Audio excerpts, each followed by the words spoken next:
ఉద్యమంలో కోటి సంతకాల సేకరణ 11న కోవూరులో జరిగే ర్యాలీ విజయవంతం చేయండి.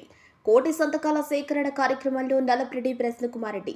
చంద్రబాబు నాయుడు తన కుటుంబ సభ్యులను మెడికల్ కాలేజీలో భాగస్వామ్యం చేసి కోట్లు సంపాదించుకునేందుకే రాష్ట్రంలో మెడికల్ కాలేజీలను ప్రైవేటీకరణ చేస్తున్నారని వైసీపీ మాజీ ఎమ్మెల్యే నల్లపరెడ్డి ప్రసన్నకుమారెడ్డి అన్నారు. శనివారం బుచ్చిరెడ్డిపాలెం మండలంలోని రెడ్డిపాలెం గ్రామంలో కోటి సంతకాల సేకరణ కార్యక్రమంలో ఆయన పాల్గొన్నారు. ఈ సందర్భంగా ఆయన మాట్లాడుతూ నెల్లూరు జిల్లాలో నారాయణకు చెందిన మెడికల్ కళాశాలలో చంద్రబాబు సతీమణి నారా భువనేశ్వరి భాగస్వామ్యం కలిగి ఉందని, ఆ కళాశాల అకౌంట్స్ మొత్తం ఆమె చూసుకుంటుందని, దానికి తన దగ్గర ఆధారాలు ఉన్నాయని అన్నారు. అదేవిధంగా రాష్ట్రంలో ఉన్న మెడికల్ కళాశాలలను ప్రైవేటీకరణ చేసి నారా చంద్రబాబుకి చెందిన కుటుంబ సభ్యులు నారా లోకేష్ను, మనువడు దేవాంష్ను భాగస్వామ్యం చేసి కోట్లు సంపాదించేందుకు పథకం పన్నారని అన్నారు. రాష్ట్ర ముఖ్యమంత్రి జగన్మోహన్ రెడ్డి పేదలకు విద్య, వైద్యం అందించేందుకు ప్రభుత్వ కళాశాలలను తీసుకురావడం జరిగిందన్నారు.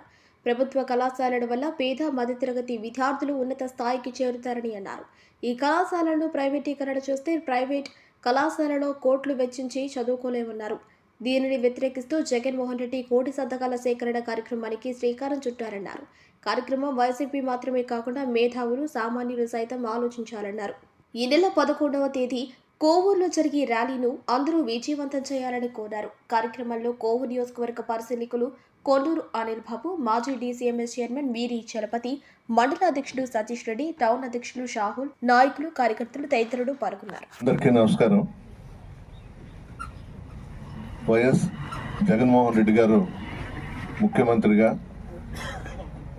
మన రాష్ట్రంలో 17 మెడికల్ కళాశాలను మంజూరు చేసిన విషయం మీ అందరికీ తెలుసు. అందులో 5 ప్రారంభించారు, ఇంకా 2 ప్రారంభించాలి. 10 వివిధ దశల్లో ఉన్నాయి. ఈ కూటమి ప్రభుత్వం అధికారంలోకి వచ్చిన తర్వాత ఈ ప్రభుత్వ మెడికల్ కాలేజెస్ని ప్రైవేటీకరణ చేయాలని చెప్పి నిర్ణయం తీసుకున్న విషయం కూడా మీ అందరికీ తెలుసు. అందుకు నిరసనగా జగన్మోహన్ రెడ్డి గారు కోటి సంతకాల కార్యక్రమాన్ని రాష్ట్రంలో ప్రకటించిన విషయం కూడా మీకు తెలుసు. అందులో భాగంగానే ఈరోజు బుచ్చిరెడ్డిపాలెం మండలం ఈ గ్రామంలో సర్పంచ్ వెంకటరమణారెడ్డి గారి ఆధ్వర్యంలో ఈ కార్యక్రమం ఏర్పాటు చేసుకున్నాం. కూటమి ప్రభుత్వం అధికారంలోకి వచ్చిన తర్వాత చంద్రబాబు నాయుడు వ్యాపారాలు చేసుకోవడం, డబ్బు సంపాదించుకోవడం, ఇవి తప్ప ప్రజలందరినీ కూడా గాలికి వదిలేశాడు. ఈ వైద్యానికి సంబంధించి జగన్మోహన్ రెడ్డి గారు పెద్దపీట వేస్తే చంద్రబాబు ఈ మెడికల్ కళాశాలలను, హాస్పిటల్స్ని బజార్లో పెట్టేశాడు. ఇందుకు నిరసనగా మనం 11వ తేదీ కోవూరులో పెద్ద ర్యాలీ ఏర్పాటు చేశాం. ఈ మెడికల్ కళాశాలలను ప్రైవేటీకరణ చేయకూడదని నిరసిస్తూ ఆ రోజు కోవూరు టౌన్లో బజార్ సెంటర్ నుంచి ఎంఆర్ఓ ఆఫీస్ వరకు ర్యాలీ నిర్వహిస్తాం. ముఖ్య అతిథిగా కాకాని గోవర్ధన్ రెడ్డి గారు, మాజీ మంత్రివర్యులు, జిల్లా పార్టీ అధ్యక్షులు, ఆయన హాజరవుతారు. అందరూ కూడా పార్టీలకు అతీతంగా హాజరు కావాల్సినటువంటి కార్యక్రమం అది. ఎందుకంటే ఎస్సీ, ఎస్టీ, బీసీ, ముస్లిం మైనారిటీలు, కాపులు, మత్స్యకారులు వాళ్ళ బిడ్డల్ని ఎంబీబీఎస్ చదివించుకోవాలనంటే కోట్ల రూపాయల్లో డొనేషన్స్ కట్టాలి. పేద ప్రజలు కట్టే పరిస్థితుల్లో లేరు. తల్లిదండ్రులందరూ కూడా, వాళ్ళ బిడ్డలందరూ కూడా డాక్టర్లు చదవాలని, ఎంబీబీఎస్ చేయాలని కోరికలు ఉంటాయి. ప్రైవేట్ హాస్పిటల్స్ వాళ్ళకి కార్పొరేట్ సంస్థలకు అప్పగిస్తే డొనేషన్స్ రూపంలో సీట్లు ఇస్తామంటారు. అడుగు కూడా పెట్టలేరు లోపలికి, కాలేజెస్లోకి. ఈరోజు పీజీకి వస్తే 4.5 కోటి 5 కోట్లు తీసుకుంటున్నారు ప్రైవేట్ మెడికల్ కాలేజెస్ వాళ్ళు. ఆ విధంగా పేదలను చదివించలేము. అందుకే జగన్మోహన్ రెడ్డి గారు గతంలో ఉమ్మడి రాష్ట్రంలో ఎంతో మంది ముఖ్యమంత్రులు చేశారు. కొత్త రాష్ట్రంలో ఒక ఆయన వెలగబెట్టాడు. ఎవరు కూడా ఈ మెడికల్ కాలేజెస్ మీద దృష్టి పెట్టలేదు.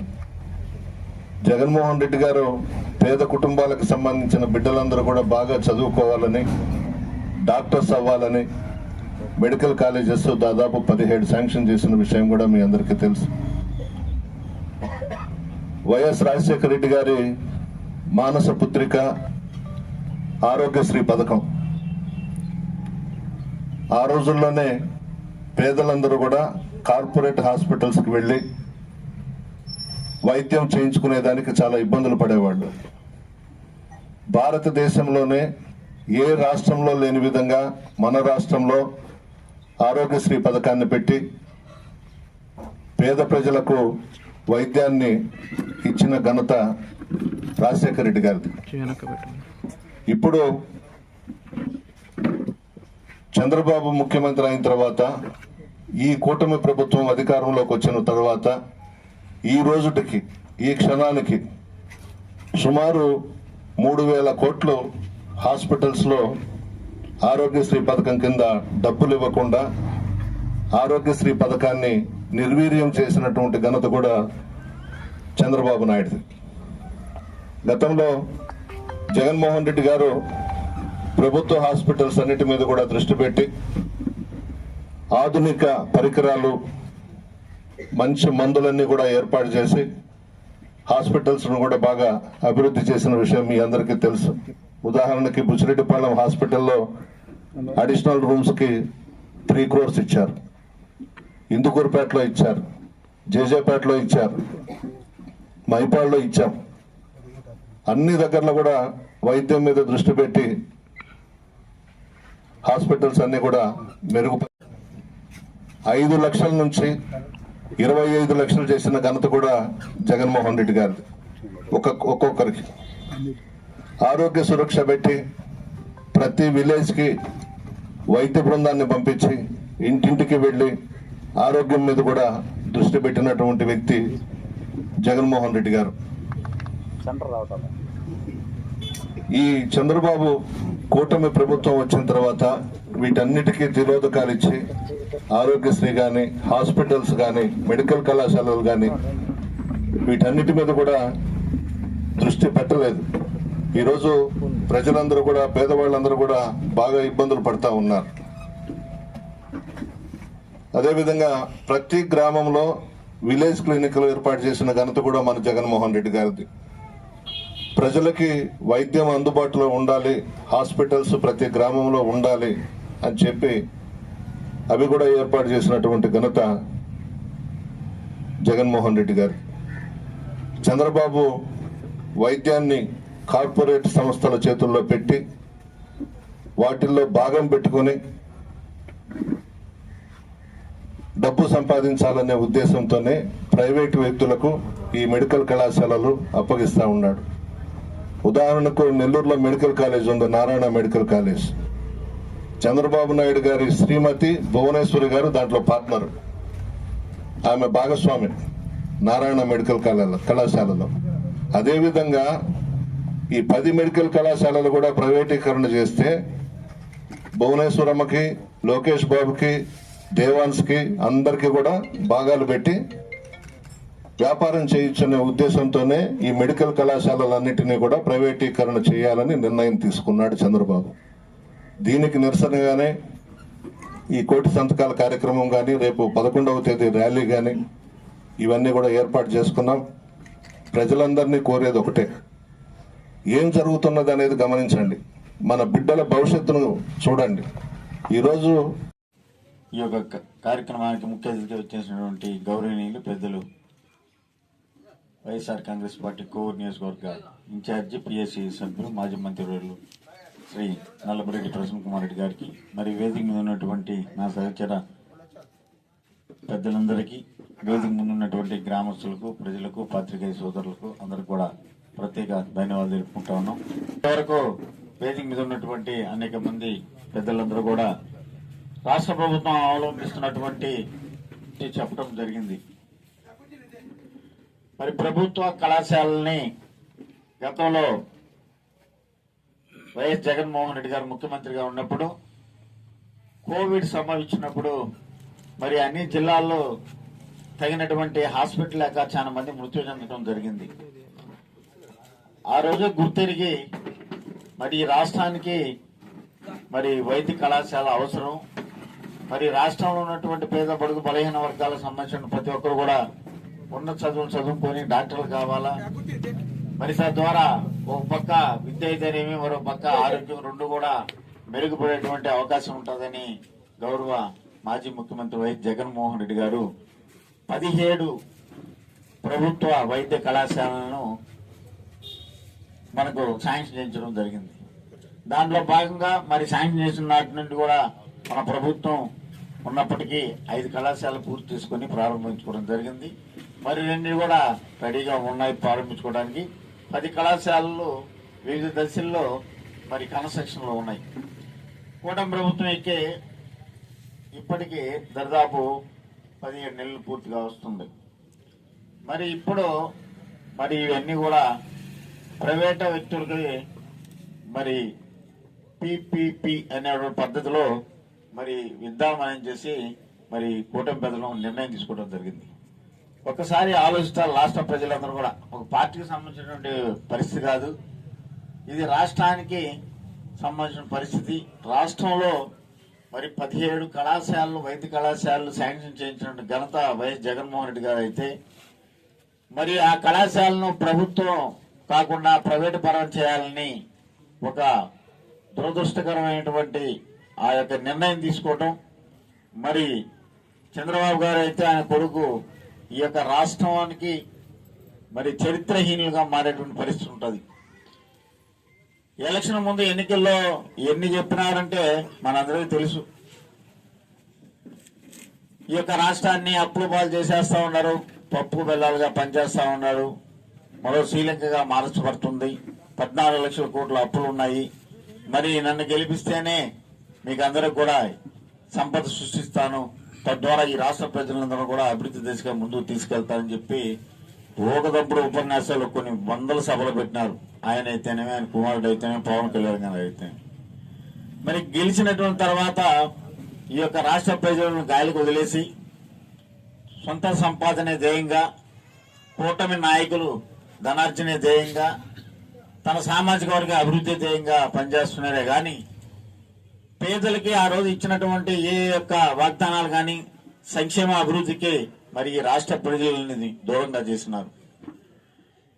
ఇటువంటి నేపథ్యంలో మనకందరూ తెలుసు, ఏదన్నా కానీ అవసరమైతే ఆ రోజు పరిస్థితుల్లో వైజాగ్ వెళ్ళిపోయేవాళ్ళు, స్టీల్ ఫ్యాక్టరీకి వెళ్ళిపోయేవాళ్ళు. ఈ యొక్క స్టీల్ ఫ్యాక్టరీని మరి ప్రభుత్వం ప్రైవేటీకరణ చేస్తుంది, ఎట్టి పరిస్థితుల్లో కూడా దీన్ని చేయడానికి లేదని చెప్పి ఆ రోజు ఇప్పుడున్నటువంటి పెద్దలందరూ మాట్లాడినారు. ప్రభుత్వం అధికారులకు రాగానే 11,000 కోట్లు ఇచ్చిందని చెప్పి పాలాభిషేకాలు చేశారు. ఆ 11,000 కోట్లు వచ్చేసి ఆ యొక్క స్టీల్ ఫ్యాక్టరీని కాపాడటానికి కాదు, దానికి ఉన్నటువంటి అప్పులన్నీ కట్టేసి దాన్ని అమ్మటానికి సిద్ధం చేయడానికి చేసినటువంటి కార్యక్రమం అది. మరి ఈ రోజు ఈ పెద్దలందరూ ఎడగపోయినారు. ఆ రోజు పోయేసి పవన్ కళ్యాణ్ గారు అయితే విరుచుకుపడ్డాడు అక్కడ. ఇది ఆంధ్రలో హక్కు, దీన్ని వదిలేటువంటి పరిస్థితి లేదు, ఎట్టి పరిస్థితిలో కూడా దీన్ని పానిమన్నారు. ఈ రోజు ప్రైవేటీకరణకు గురవుతా ఉన్నటువంటి పెద్ద ఫ్యాక్టరీ మనకు. ఆ రోజు ప్రతి ఒక్కరు ఏదన్నా ఎలక్షన్ అప్పుడు అంటే ఆడ పోయినారు. జగన్మోహన్ రెడ్డి గారు అయితే ఇది అమ్మొద్దు, మరి ప్రధాని సమక్షంలోనే మా ఆంధ్రప్రదేశ్కి ఇవ్వండి, ప్రభుత్వమే ఈ యొక్క ఫ్యాక్టరీ నడుపుతామని ఆ రోజు కూడా చెప్పడం జరిగింది. మరి ఇవన్నీ ఎందుకు చెప్తున్నా అంటే, ఏదైనా సరే ఎలక్షన్ ముందు చెప్పేశారు, అబద్ధాలన్నీ చెప్పారు, అధికారంలోకి వచ్చేసారు. ఏదైతే మనం ఈ యొక్క ప్రజలకి చెప్పిన వాగ్దానాలు ఏవి కూడా ఈరోజు పట్టించుకోవటం లేదు. కాబట్టి మనం అందరం కూడా మరి పెద్దలందరికీ చెప్పేది ఏంటంటే, పార్టీలకు అతీతంగా రండి, మరి ప్రతి ఒక్కరూ ఈ యొక్క రాష్ట్ర అభివృద్ధికి దోహదపడేటువంటి ఈ యొక్క వైద్య కళాశాలను పరిరక్షించుకోవడానికి మనం అందరం నడుము కట్టి, మరి ఏదైతే జగన్మోహన్ రెడ్డి గారు 1 కోటి సంతకాల సేకరణలో భాగంగా మరి ఒక నిరసన ర్యాలీ ఏర్పాటు చేసి, తద్వారా అయినా ఈ రాష్ట్ర ప్రభుత్వంలో ఉన్నటువంటి మరి ఈ యొక్క కూటమి ప్రభుత్వంలో ఉన్నటువంటి పెద్దలకి కళ్ళు తెరిపించాలి, తద్వారా ఈ యొక్క ప్రభుత్వ కళాశాలని ప్రభుత్వం ఏర్పాటు చేసే విధంగా చర్యలు తీసుకునే విధంగా మనం అందరం కలిసికట్టుగా పనిచేయాలని, దాంట్లో భాగంగా ఈ నెల 11వ తేదీ జరిగేటువంటి నిరసన ర్యాలీలో మనందరం కూడా పాల్గొని ఏ ఒక్క పార్టీకే కాకుండా మరి మేధావులు అయితేనేమి, చదువుకున్నటువంటి వాళ్ళు, ఉద్యోగస్తులు, మరి విద్యార్థులు, మహిళలు ప్రతి ఒక్కరు కూడా కలిసి మరి అందరూ కలిసి 50 మందిగా వచ్చేసి ఈ కార్యక్రమాన్ని జయప్రదం చేసి తద్వారా మనం ఈ 17 కళాశాలను రక్షించుకొని మరి ఆంధ్రప్రదేశ్ కి, ఈ రాష్ట్రానికి ఏ విధంగా అయితే మరి వైద్య కళాశాలలో అదే విధంగా మనం అనుకున్నటువంటి హాస్పిటల్ అన్ని రక్షించుకునే దాంట్లో అందరం కూడా భాగస్వామ్యం కోరుకుంటూ సెలవు తీసుకుంటా ఉన్నాం.